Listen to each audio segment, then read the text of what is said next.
خبر شامل کرتے ہیں تاندلے والا سے 14 اگست جشن آزادی کے موقع پر جماعت اسلامی کی جانب سے ریلی نکالی گئی۔ ریلی میں شرکاء کی بڑی تعداد نے شرکت کی اور پاکستان زندہ باد کے فلک شگاف نعرے بھی لگائے گئے۔ ریلی کی قیادت پیر مدثر احمد شاہ چشتی، امیر ضلع فیصل آباد غربی، ڈاکٹر فرحت عباس مجاہد رہنما جماعت اسلامی، مار مظہر سیال ایڈوکیٹ، امیر تحصیل تاندلے والا ڈاکٹر متی سیال، میاں سرفراز احمد سٹی امیر تاندلے والا، امیر ضلع جہان زیب خان نیازی نے کی۔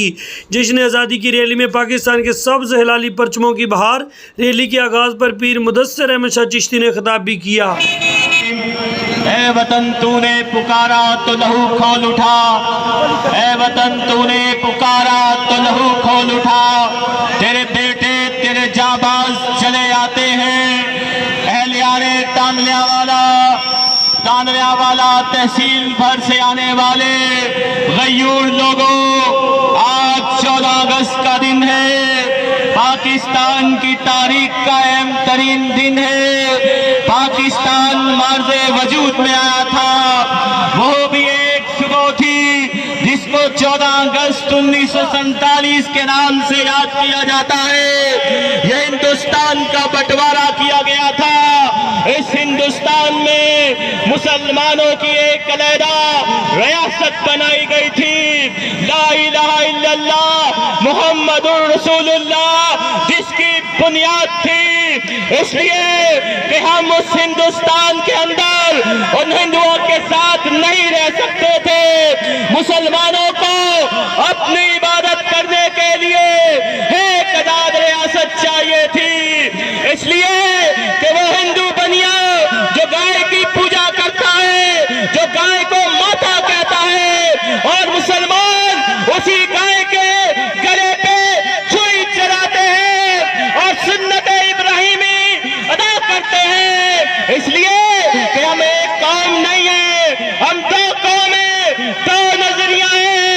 یہ اسلام پاکستان یہ اس لیے وجود میں آیا ہے۔ میرے بھائی اور دوستوں، آج 14 اگست کا دن ہے۔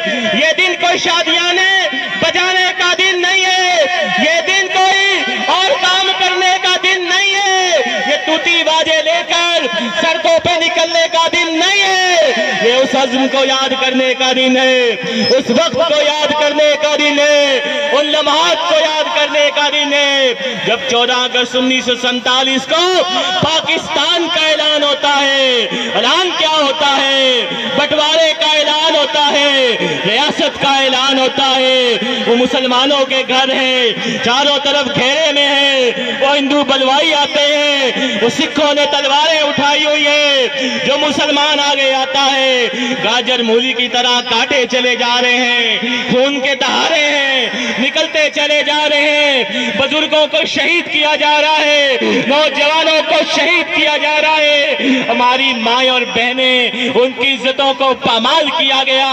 ہماری بہنوں نے، ہماری ماؤں نے اپنی عزتوں کو بچانے کے لیے ان ہندوؤں سے، ان سکھوں سے اپنے آپ کو بچانے کے لیے کہ کہیں ان کے ناپاک ہاتھ ہماری عزت پہ نہ آئے، انہوں نے پانی کے کنویں میں چھلانگیں لگا دی، اپنی جان اللہ کے سپرد کر دی، لیکن کسی ہندو کے ہاتھ میں نہیں آئے، کسی ہندو کو اپنا ہاتھ نہیں لگنے دیا۔ میرے بھائیوں اور دوستوں، یہ پاکستان ایسے بنا تھا، وہ پاکستان کیسے بنا تھا؟ وہ ہندو آگے آتے ہیں، قافلہ چل رہا ہے، مسلمان لوٹ پھوٹ کے ساتھ جا رہے ہیں، جو کچھ تھا ہاتھوں میں اٹھائے پیدل ہیں، ہزاروں کی تعداد کے اندر ہے۔